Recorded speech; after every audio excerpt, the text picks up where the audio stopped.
इचलकरंजी महापालिका महापौर उपमहापौर निवडीच्या तारखा जाहीर झाल्यानंतर सत्ताधाऱ्यांबरोबर विरोधी आघाडीने पदाधिकारी निवडीच्या हालचाली सुरू केल्या आहेत. नुकत्याच झालेल्या शिवशाहू आघाडीच्या बैठकीत अनुभवी नगरसेवक उदयसिंह पाटील यांची गटनेतेपदी निवड जवळपास निश्चित झाली. येत्या 2 दिवसात पाटील यांच्या नावाची अधिकृत घोषणा होण्याची शक्यताही वर्तवली जाते.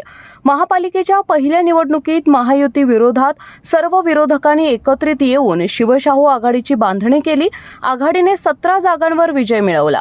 मदन कारंडे, उदयसिंह पाटील, रुपाली कोकणे, संजय तेलनाडे, सुनील तेलनाडे असे पालिका राजकारणातील अनुभवी नगरसेवक शिवशाहू आघाडीकडे आहेत.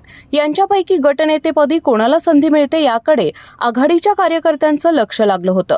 चर्चेतून माजी बांधकाम सभापती उदयसिंह पाटील यांच्या नावावर शिक्कामोर्तब झाल्याचं कळतं.